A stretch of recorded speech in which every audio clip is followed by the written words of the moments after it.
Nupur Sharma supreme court गई थी राहत के लिए, लेकिन उल्टे सुप्रीम कोर्ट ने न सिर्फ फटकार लगाई बल्कि कहा कि अभी तक पुलिस ने एक्शन क्यों नहीं लिया है।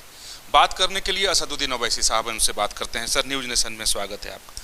नूपुर शर्मा इस उम्मीद से सुप्रीम कोर्ट गई थी कि उनको राहत मिल जाएगा, तमाम जो देश भर में FIR दर्ज हैं वो एक जगह हो जाए, लेकिन ऐसा कुछ हुआ नहीं। उल्टा सुप्रीम कोर्ट के ऑब्जर्वेशन को आपने देखा होगा, पहली प्रतिक्रिया क्या है सर? नहीं, देखिए, ऑनरेबल जज साहब ने जो कहा है वो डिटेल में देखना पड़ेगा ऑर्डर क्या है, मगर उसको लाइव लॉ ने बार एंड बेस में आपके TV चैनल ने सब कैरी किया है।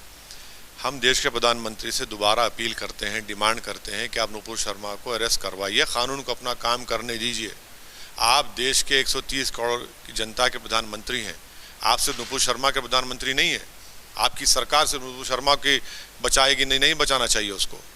लेकिन सर, बीजेपी ये कहती है कि ओवैसी साहब बार बार प्रधानमंत्री को क्यों लपेटते हैं, वो तो बीजेपी में थी और बीजेपी ने उन्हें निलंबित कर दिया है। क्या निलंबित? वो पनिशमेंट है क्या? वो NAC की मेंबर है, स्पोक्स पर्सन हटा सस्पेंड कर दिया कि हैदराबाद साइबराबाद में जिसका कवर करने आप भी आए हैं, वो NAC में आएंगी क्या? क्या वो बैठ के बात करेंगी? वो सस्पेंशन पनिशमेंट नहीं है ना। जब जुबैर पर 2018 का एक ट्वीट पर आप केस बुक कर देते हैं और 2021 में वो ट्विटर हैंडल आता है और गायब हो जाता है भी, भाई नूपुर शर्मा के आसमान से आई है क्या? अरे आप अरेस्ट करने से आखिर क्यों बचा रहे हैं आप? हमको समझ में नहीं आ रहा है क्यों बचा रहे हैं आप। हर चीज को बचा रहे हैं आप। धर्म संसद होता है, बचाते हैं आप, जिसमें अनाप शनाप बका गया। कल गुड़गांव में जुलूस निकाला गया, प्रोटेस्ट हुआ, प्रोटेस्ट करिए, आपको राइट है। हमारा प्रॉफिट मोहम्मद सल्लल्लाहु अलैहि वसल्लम के बारे में अनाप शनाप बकते हैं, पुलिस की मौजूदगी में गुड़गांव की पुलिस कुछ एक्शन नहीं लेगी। क्यों कर रहे हैं भाई आप ये? आप तो एक तरफा कार्रवाई कर रहे हैं ना। आप बीजेपी पर सरकार पर आरोप लगाते हैं, उधर से सरकार के मंत्री आरोप लगाते हैं कि असदुद्दीन ओवैसी जब भी इस तरह की कोई बात होती है तो आग में घी डालने का काम करते हैं। कौन सा घी डाल रहे हैं भाई? कोई मिसाल तो बताइए। हम तो अपील कर रहे हैं कि कानून को अपना बयानों का हवाला दे। अरे कौन से बयान का हवाला दे रहे हैं?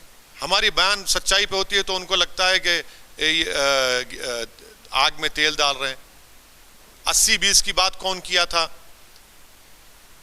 कि योगी ने नहीं, आदित्यनाथ ने नहीं किया था? कि देश के प्रधानमंत्री ने नहीं कहा था कि दिल्ली के जो दंगा हो रहा था कि इनके कपड़े देखकर पहचानो? मैंने किया था। किसने शमशान और कब्रिस्तान की बात की थी? देश के प्रधानमंत्री ने किया था। किसने नारा लगाया था कि देश के गद्दारों को गोली मारो डैश डैश डैश? वो मंत्री नहीं है आज, वो आज बीजेपी में नहीं है आज।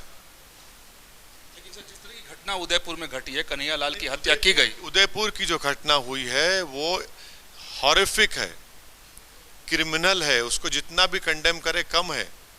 मुस्लिम समाज के बड़े बड़े ऑर्गेनाइजेशंस ने सबने उसका without ifs and buts categorically उसका कंडेम किया है। उसको कहा है कि आप नहीं कर सकते, किसी का जान नहीं ले सकते, आपका इख्तियार ही नहीं है जान लेना, कानून अपना काम करना चाहिए। हुआ है।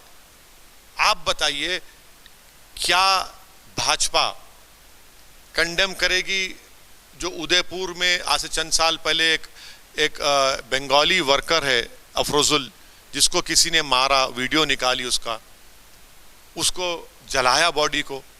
हम आपसे अपील कर रहे हैं सरकार से कि आप सेलेक्टिव मत रहिए। जो कोई अपने हाथ में कानून लेता आप उसको कंडेम करिए ना। आप नहीं करते भाई। आप TOD के नाम पर कितनी गड़बड़ हुई, जो गलत फैसला है मोदी सरकार का। कहीं पर पब्लिक प्रॉपर्टी डैमेज हुआ, आप तोड़ेंगे घर जाकर उनके? प्रयागराज ने आपने पत्नी के नाम पे घर है, पति को नोटिस से घर तोड़ दिया आपने। सहारनपुर में बच्चों को आपने, मुस्लिम बच्चों को गिरफ्तार किया, हाथ पैर तोड़ दिए उनके, और भाजपा का MLA बोलता है कि हम रिटर्न गिफ्ट दे रहे हैं। सर, लेकिन आपके ऊपर भी आरोप लग रहा है कि जैसे उदयपुर की घटना की चर्चा होती है आप तमाम दूसरे मामलों का हवाला देने लगते हैं। नहीं, हवाला नहीं दे रहे हैं। हम सब ये कह रहे हैं कि उदयपुर की हत्या कंडेमनेबल है। ये जो उदयपुर की हत्या हुई है, रेडिकलाइज एलिमेंट्स ने किया, तो पीलू को जो मारा वीडियो बनाकर वो भी तो रेडिकलाइज्ड हैं। रकबर को जो मारा वो भी तो रेडिकलाइज्ड हैं। अफरोजुल को जो मारा वो भी तो रेडिकलाइज्ड हैं। इन सब ने वीडियो बनाया था। तबरेज को मारा था झारखंड में। इन सब को देखना है ये रेडिकलाइजेशन क्यों हो रहा है। क्योंकि आप रूल ऑफ लॉ का इंप्लीमेंटेशन नहीं कर रहे हैं, सेलेक्टिव कर रहे हैं। लेकिन सर, जिस तरीके से एक नारा बड़ा प्रचलित हुआ, सर तन से जुदा, ये तो बहुत बढ़ती हुई कट्टरता को इंगित नहीं। देखिए, अगर हो रहा है, कहाँ हुआ हमको बताइए वीडियो। वो हमको भिजाइए, आपका नंबर हमारे पास है, व्हाट्सएप पर भिजाइए, हम इमीडिएटली उस पर कंडेम करते हैं। किसी को इख्तियार है ही नहीं कानून को अपने हाथ में लेने का। ये बात सबको समझने की जरूरत है और कानून इंप्लीमेंट करिए ना। हम आपको गुड़गांव के कल के प्रोटेस्ट की बात कर रहे हैं, कितनों को गिरफ्तार किया गुड़गांव की पुलिस ने, बताइए आप, कितनों को गिरफ्तार किया? नहीं किया आपने। नुपुर शर्मा पे आते हैं कि जिस तरीके का ऑब्जर्वेशन सुप्रीम कोर्ट का है, आप क्या चाहते हैं? आप खुद भी बैरिस्टर हैं, कानून के लिहाज से भी और एक पॉलिटिकली और सोशली हम ये चाह रहे हैं कि आप कानून को अपना काम करने दीजिए। भाजपा सरकार कानून को अपना काम करने, दिल्ली राइट्स में आपने कानून को काम करने नहीं दिया, कोर्ट को जाना पड़ा, तब आप लोग अरेस्टिंग शुरू करते। ये चाहते हैं कि सरकार नुपुर शर्मा पे एक्शन नहीं लेने देना चाहती? बिल्कुल नहीं ले रही है ना भाई। प्राइम देश के प्रधानमंत्री 10 दिन के बाद रिएक्ट करते हैं, उनके विवादित बयान के बाद 10 दिन के बाद, और उस पर भी नुपुर शर्मा कहती है कि जुबैर ने एडिट किया वीडियो को, जब वो झूठ साबित हुआ तो कहा कि नहीं मैंने ऐसा नहीं कहा। फिर उसने कहा कि मुझे प्रोवोक किया गया, वो भी झूठ साबित हुआ। अब आज का ये मामला आया, इससे क्या जाहिर हो रहा है? सरकार बचा रही है ना। सीधा आरोप आपका मोदी सरकार? आरोप नहीं है, फैक्ट है ये, फैक्ट है ये। लेकिन नुपुर शर्मा ने कोर्ट में कहा है कि वो तो माफी मांग चुकी। कोर्ट ने, वो भी आपने देखा लाइव लॉ पर, if capital IF, if I have, क्या मतलब है भाई?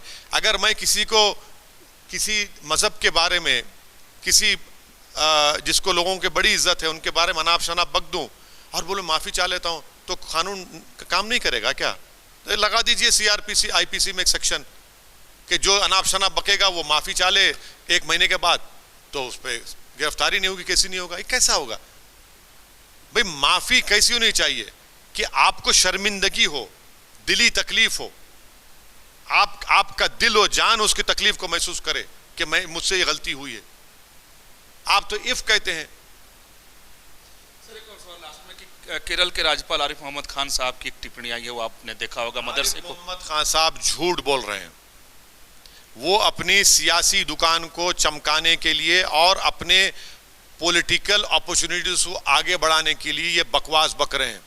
आरिफ मोहम्मद खान साहब को चाहिए एज ए गवर्नर वो न्यूज़ नेशन को और पूरे टीवी के चैनल्स के बुलाकर केरल के किसी मदरसे में चले जाएं और उसके निसाब की किताब निकालकर मीडिया के सामने बता दें।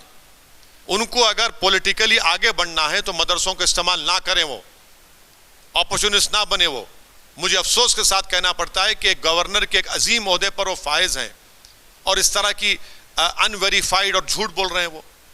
बहुत धन्यवाद सर बात करने के लिए। सूर्या के साथ विकास चंद्र, न्यूज नेशन, हैदराबाद।